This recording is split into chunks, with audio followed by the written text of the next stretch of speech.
Hello, everybody. Today I've got 10 pieces of lost media for you. These are, for the most part, completely lost, and there doesn't seem to be any chance of them recovering anytime soon. All right, let's begin. So, the first one on this list is the A320 Lost PC port of the Flight Simulator, 1988. A320, not to be confused with the A320 Airbus, is a flight simulator game produced by a French company called Lauracelles in 1988 for the Amstrad CPC and Atari ST. According to some magazine ads, the game was also intended for release on PC.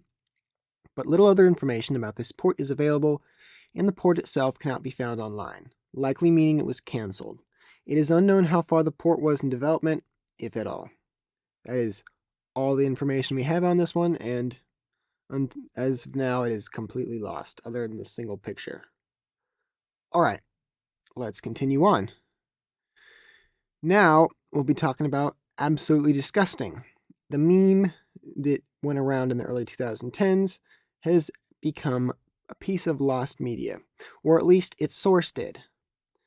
So, Absolutely Disgusting refers to a news story broadcast by UPN 9 News in 2005, showing a news reporter in front of a set of suburban homes with the caption Absolutely Disgusting. An image of the broadcast was uploaded onto a webpage in 2008 and has since been used as a mean to express anger, disapproval, or indeed disgust as a form of reaction.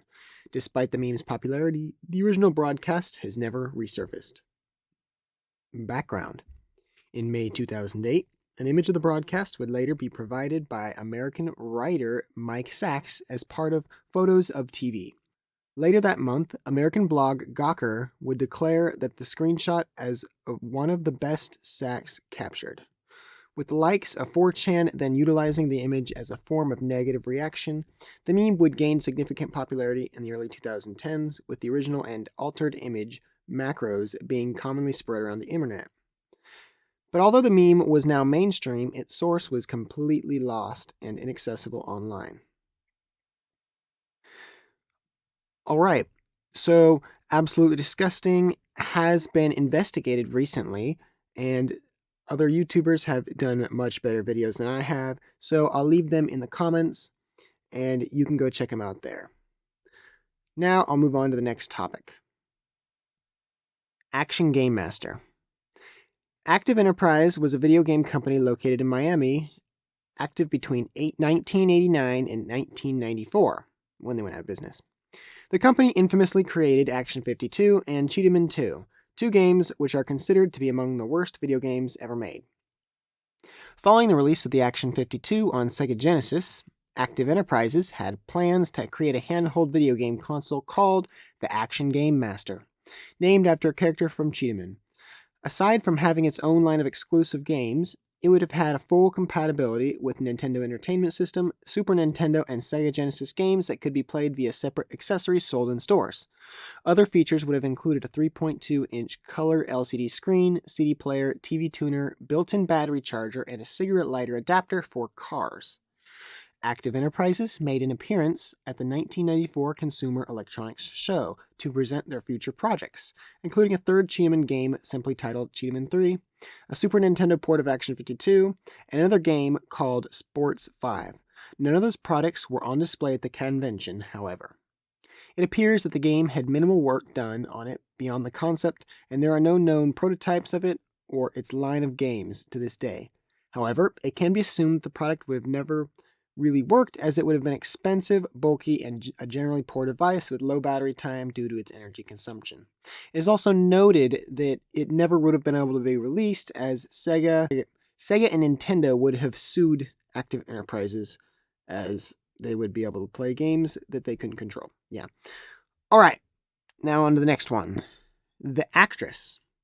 The Actress is a 1928 silent film. The film was directed by Sidney Franklin and starred Norma Shearer, Owen Moore, and Gwen Lee. The film follows a theoretical troupe in London who loses their leading lady when she decides to get married. The film is noteworthy for being among several film adaptations of the 1898 play Charlie of the Wells by Arthur Wing Pinero. The play first premiered on Broadway in 1898, and it was adapted for film in England of the same name by Cecil Hepworth in 1916. The film is also in the middle of star Norma Shearer's career, coming just 2 years before she received an Academy Award for Best Actress in 1930 for her role in The Divorcee. The film is currently lost, and its whereabouts are unknown. It is not clear at this time whether or not it will be released again. Interestingly enough, an advertisement for the film appears in the background of the bus scene in the surviving Buster Keaton film The Cameraman, 1928. All right, we'll move on to the next topic, the Addams Family Funhouse. The Addams Family Funhouse is a 1973 unsold pilot that was aired on various channels during the 1973 and 1974 television season. It was a variety series and included musical numbers as well as skits. One blogger remembers a dance party sequence that he states are similar to a laugh-in sequence. He also states that the dancing is interrupted for one-liners. All that has surfaced of the pilot, however, is a single publicity photo first published in Castle of Frankenstein magazine, issue 21. The cast was Jack Riley as Gomez Addams, Liz Torres as Morticia Addams, Butch Patrick as Pugsley Addams, Stubby Kai as Fester Addams, Noel Von Son as Wednesday Addams, Felix Sela as Cousin It, Pat McCormick as Lurch, and Jim Nabors as himself. As of now, there is only that single picture available of this. All right, we'll move on to our next one, Advanced Driving with Graham Hill. Advanced Driving with Graham Hill, also known as Advanced Driving, is an ATV motoring show presented by two-time Formula One world champion Graham Hill. It involved Hill providing practical advice on how to become a better, safer driver on the roads of Britain. Background: Advanced Driving with Graham Hill was conceptualized for ATV, most likely in response to a statistic that stated 90% of road accidents were the result of poor or erroneous driving. As the show's title states, two-time Formula One champion Graham Hill was its presenter. Hill himself notably had experienced the consequences of a serious crash firsthand at the 1969 United States Grand Prix. Hill's Lotus Ford was suffering from bald rear tires, and his seatbelt would not buckle back in properly, even with the help from mechanics. As he drove out again, a rear tire collapsed, causing the car to flip and Hill to be thrown out of the cockpit. He suffered leg injuries so severe that it was initially deemed unlikely that he would ever race again. Ultimately, he recovered fast enough to race for the opening race of the following season. 6 30-minute episodes were produced and were broadcast between June 1974. The first episode saw Hill emphasize the importance of driving concentration and ensuring adequate tire safety. Other episodes, meanwhile, focused on the issues such as reverse parking, overtaking, speed, and windscreens.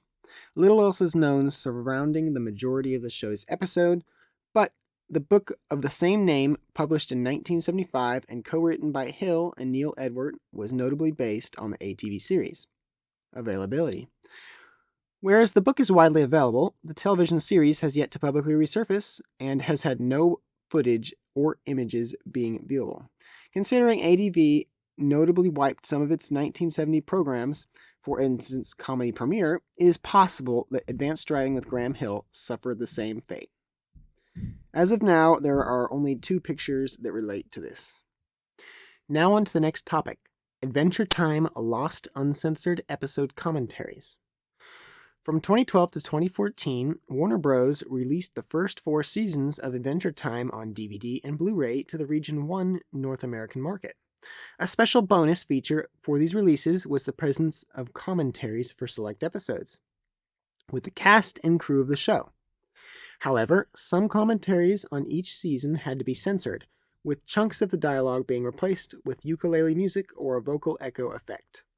Some of the censorship was for content reasons to maintain a TV PG rating on the discs, while other censorships were for legal reasons. The most heavily censored commentary came from Season 2, which received a large number of complaints from older fans of the show. In an attempt to tone down the amount of censorship required in seasons 3 and 4 commentaries, the cast developed a safe word for when the subject matter got beyond what they were allowed to say. All international DVDs which contain commentary tracks have had the same censorship applied. Since 2004, there have been no commentaries on the home video releases for Adventure Time, but it is unknown if the uncensored commentaries for these seasons will ever be released. Now for the next topic. Adventures in Wonderland, White Rabbits Can't Jump. Adventures in Wonderland is a live-action puppet musical television series broadcast on the Disney Channel from 1992 to 1995. It was based on Lewis Carroll's novel Alice Adventure in Wonderland and Through the Looking Glass. The series revolved around Alice traveling to Wonderland through a magic mirror in order to find solutions to problems she is facing, whereupon she partakes in a strange adventure with its inhabitants, which relates to a problem in some capacity. The show was another attempt by Disney to adapt one of their popular animated films into a serialized live-action television series similar to the previous produced Welcome to Pooh Corner and Dumbo's Circus. Another similarity that these three programs shared is that they were all considered impossible to view in their entirety, with 25 of Adventures in Wonderland's 100 episodes being considered lost media until Disney added almost the entire run of the show to its streaming service, Disney Plus, on April 30th, 2021. This included one episode that was unaired outright due to unfortunate timing of its production. White Rabbits Can't Jump was the second to last episode of the series to be produced, and was notable for featuring a guest appearance from actor and former football player O.J. Simpson.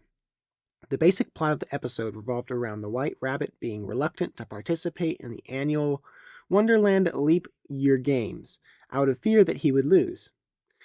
He then receives encouragement from an imaginary representation of O.J., who gives him the encouragement he needs to take part.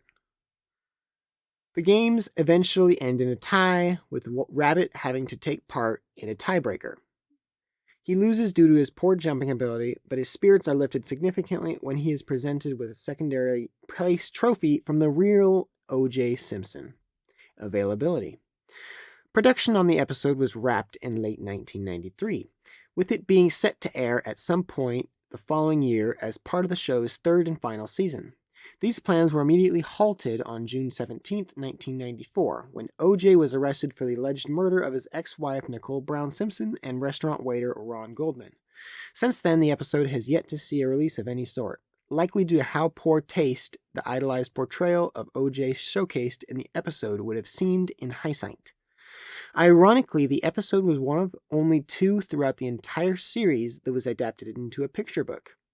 The accompanying images, from which currently serve as the only visual evidence of existence, were from those books. Adventures in Wonderland remained unavailable for streaming for many years following its release, with Disney finally adding a broadcasted episodes of the series to Disney Plus on April 30th, 2021. When this took place, White Rabbits Can't Jump was still omitted, likely due to O.J.'s cameo appearance and the episode being unaired during the show's original run to begin with. As such, the episode remains completely lost and has little to no chance of resurfacing. Alright, we'll move on to our next topic, the adventure of Dewey the Dolphin, the lost build of an arcade game that was also for the Sega Genesis and the NES. The Adventures of Dewey the Dolphin, also known as Dewey the Dolphin, is an unreleased title for the Nintendo Entertainment System that was originally meant to come out in 1991. Dewey the Dolphin was meant to be published by the illustrious Ocean Software, a figurehead in video game publishing through the 1980s and 1990s. It was programmed by Alan Short and had graphics made by John Palmer. The game was originally sought out to be a coin-operated arcade game, but later switched to the Sega Genesis and Mega Drive due to budgeting reasons, and its final version would have been ported to the NES. Rumors speculate that the project was cancelled due to its similarities to the upcoming Sega Genesis title Echo the Dolphin, although Echo would have not been released until December 1992. Another likely explanation for Nintendo shutting down the development of the project was due to having a late launch window. In late 1990, the Super Famicom launched in Japan, and its American equivalent, the Super Nintendo Entertainment System, was slated for a Western launch in 1991. Despite this, NES games were still commonly sold in the very early 90s, although their sales would obviously drop. The Adventures of Dewey the Dolphin was announced in issue 13 of Electronic Gaming Monthly magazine with the following blurb: "Swim through the depths of the ocean, watching out for all of the hungry fish who are looking for a tasty morsel for dinner. Meet up with Neptune, the ocean god." No prototype has been made available, and apart from 2 screenshots, little to no information is known about the game. Honestly, the game was kind of creepy looking anyway. All right, we'll move to our final topic: The Adventures of Pinocchio, the lost, unfinished Italian animated film based on the novel, 1930s. The Adventures of Pinocchio was an Italian animated film directed by Raul Verdini and Umberto Spano. I'm sorry if I got those names wrong, I'm just bad at names. The film was produced and created by Cartoni Animati Italiani Roma, or CAIR, CAIR. It was both Italy's first animated movie and the first animated film adapted of the Pinocchio novel. Had it finished, it would have become the first cel-animated feature film ever, beating out Snow White and the Seven Dwarfs by 1 year. Production. The film was made by CAIR and was commissioned by politician Alfredo Rocco in 1935. It was to be the first Italian animated movie and a faithful adaptation of the novel. It had an estimated budget of $1 million and plans for 110,000 drawings a year. Unfortunately, CAIR employed people who were comic book artists or illustrators, so they didn't have the skills nor the experience to animate an entire movie. Also, they were no such thing as cel drawing culture in Italy yet, so they had to figure out how to animate by themselves. All of these technical problems put a damper on production, and the company ran out of money in a couple of years. In the end, they left all the work unused. Urban legends. It is said that co-director Raul Verdini took the original negative of the movie by himself, to later try to complete it and convert it to color. It is also said that the attempts were unsuccessful and it remained unfinished. However, another urban legend says that Raul Verdini would put together all of the work he could to make The Adventures of Pinocchio into a short film. Said short film would have been screened in some Latin theaters in the late 40s. Some people believe that the movie was sabotaged by Walt Disney, who would later buy the original negative. So according to this urban legend, the movie could still exist in the Walt Disney production archives. Otherwise, the film has been assumed to be lost since 1940. What remains are a few stills, some articles, and the script. Alright, that'll finish this 10 pieces of lost media video. I hope you guys have enjoyed. If so, please like and subscribe. And another thing that's just a little side note for me, this video was kind of a pain, as when I first recorded it, I accidentally recorded it using my computer's microphones instead of the dedicated mic. So it sounded like total and utter garbage, so I had to completely scrap it and begin from the very beginning.